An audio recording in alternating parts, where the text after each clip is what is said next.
भगवान प्रेम के भूखे, आपको समझ आ रहा है ना? समझ तो आ रहा है? ऐसा तो नहीं कि मैं बोल रहा हूं ने आपके खाली ऊपर थी निकली रही, पूरा समझ आ रहा है ना? बस अपने कोई बस यही तो चाहिए कि आपको समझ आ जाए, समय रहते समझ आ जाए तो समझ काम आ जाए। मुझे आज बड़ी प्रसन्नता है कि भैया आप देखो हर परिकर में कुछ ऐसा कुछ रहता है। हमारे परिकर के भी ऐसे के एक व्यक्ति हैं, उनको समय पे अब समझ आई, रहती आदत कुछ। हमारे परिकर के एक व्यक्ति पाउच खाते हैं, अब पाउच खाते तो समय रहते उनको कथा में सुना, नए नए जुड़े थे तो भैया समय रहते समझ आ गया, तो आदमी ने कह दिया कि आज के बाद पाउच नहीं खाऊं, त्याग दिया उस बात को। तो मन में बड़ी प्रसन्नता होती है कि समय रहते आदमी को समझ आ जाए तो वो समझ काम आ जाए, पर समय निकलने के बाद समझ आ जाए तो फिर वो समझ किसी काम की नहीं। समय पे अगर समझ आ जाए तो अच्छा है। तो इसीलिए मैंने कहा मैं पूछ लूं भैया समझ आ रही कि नहीं आ रही, वरना हम तो भाई मध्य प्रदेश के, अब मंदसौर जिला, वहां की भाषा आपको समझ आए नहीं आए, तो इसलिए आ रहा है ना समझ में? चलिए ठीक है। आगे जब हम कथा प्रसंग में बढ़े, यहां पर वर्णन आया है जब विदुर जी के घर भगवान पधारे, विदुर जी के ऊपर कृपा करना। कथा एक जब दृष्टांत भी मुझे स्मरण में आ रहा है, पर हम उसको न लेकर हम आगे यहां पर कथा प्रसंग में बढ़े। अब भागवत जी में कथा है विदुर जी मैत्रेय जी का संवाद, और अब भागवत जी में कथा है सृष्टि के क्रम की। जब भगवान के नाभि कमल से ब्रह्मा जी की भगवान के नाभि से कमल की उत्पत्ति होती है, कमल निकला, उस कमल के ऊपर ब्रह्मा जी उत्पन्न होते हैं। ब्रह्मा जी उत्पन्न होते ही चारों तरफ अपनी दृष्टि दौड़ाते हैं। क्या किया? उत्पन्न होते ही चारों दिशाओं में उन्होंने देखा, इसलिए चतुर्मुख ब्रह्मा हो गए। चारों दिशाओं में देखा इसलिए चार मुख इनके हो जाते हैं। और फिर जिस कमल के ऊपर उत्पन्न हुए उसी कमल की नाल में कई वर्षों तक जाते रहे, पर उसका और छोर नहीं मिला। फिर कमल के ऊपर आए, मन को सात्विक बनाया, ध्यान किया, तब शब्द ब्रह्म स्वरूपश्च सिद्ध सारस्वतो गुरु, शब्द ब्रह्म के द्वारा इन्हें आज्ञा होती है। दो शब्द सुनाई दिए, तप तप तप। क्या करा? क्या कहा है? क्या करना है? तप।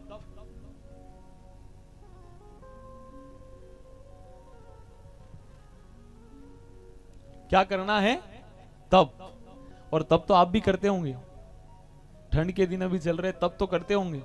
करो तप, करते हो, अच्छी बात है, तप करना चाहिए। उससे क्या होता है, हमारा जो खून थोड़ा ठंड के कारण मोटा हो जाता है ना, वो पतला हो जाता है, धमनियों में अच्छे से बहने लग जाता है, बढ़िया रहता है।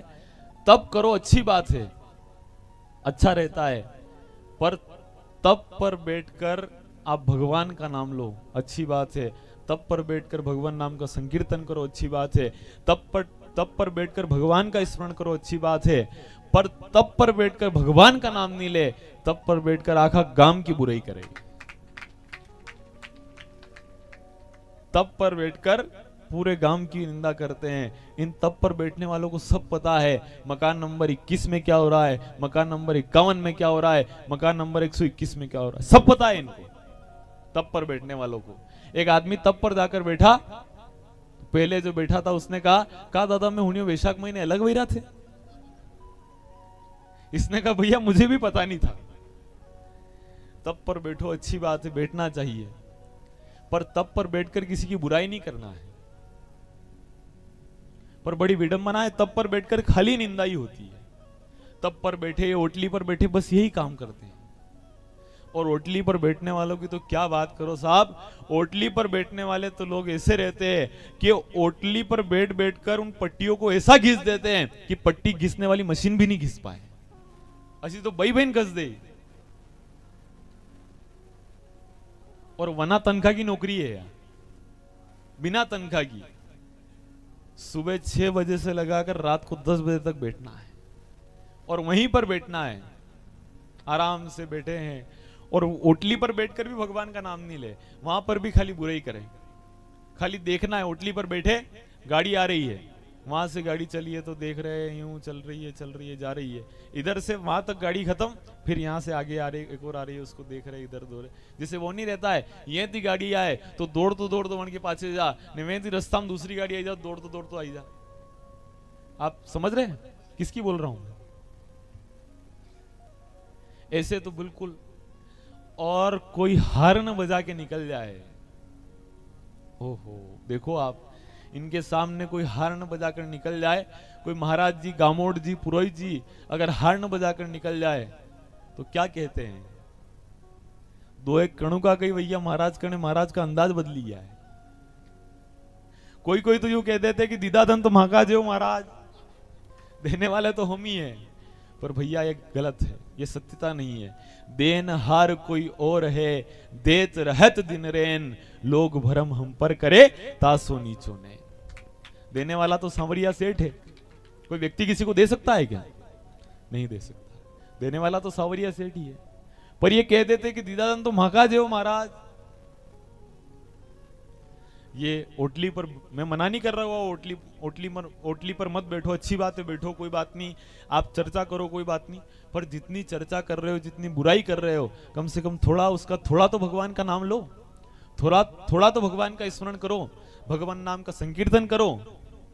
कि भैया बैठे तो एक काम करो, यहाँ मंदिर में चलते सब वहां मंदिर में जाकर बैठ जाए, आराम से वहां पर भगवान का नाम लेंगे। मंगलवार के दिन एक सुनिश्चित कर लो कि मंगलवार के दिन सब लोग इस होटली पर यहाँ पर इकट्ठे होंगे, यहाँ पर बैठकर हनुमान चालीसा का पाठ करेंगे।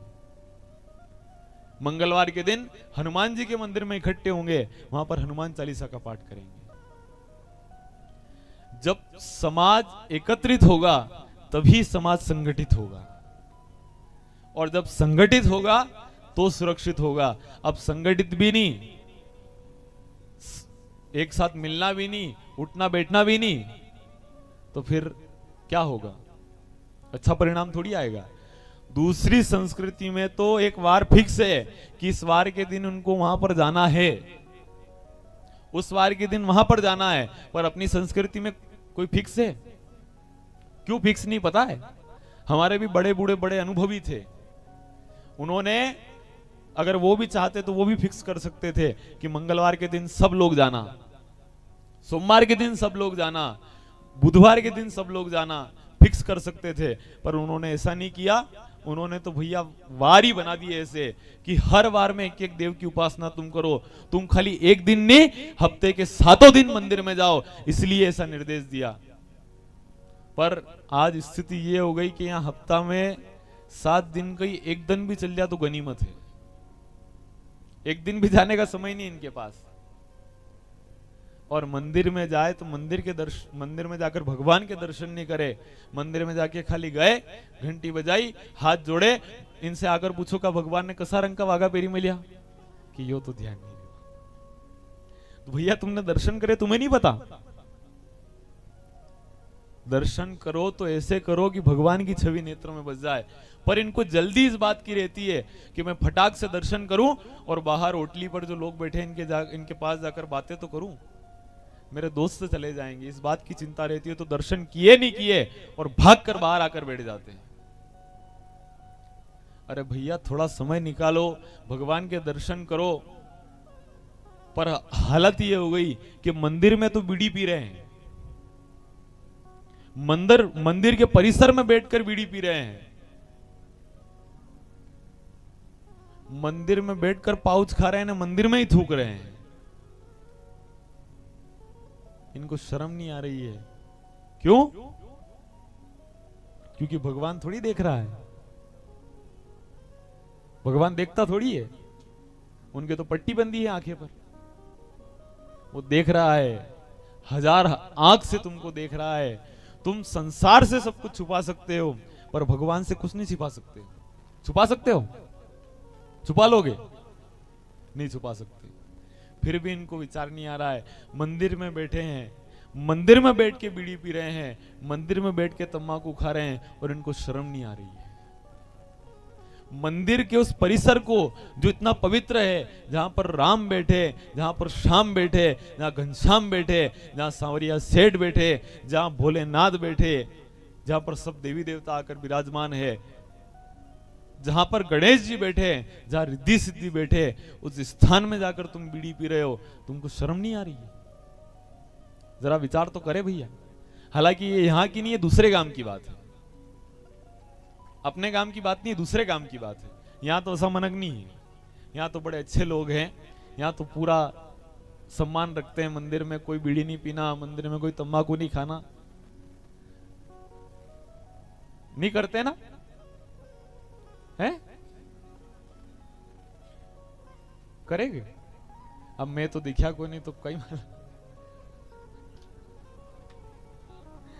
बोलिए सदगुरु महाराज की।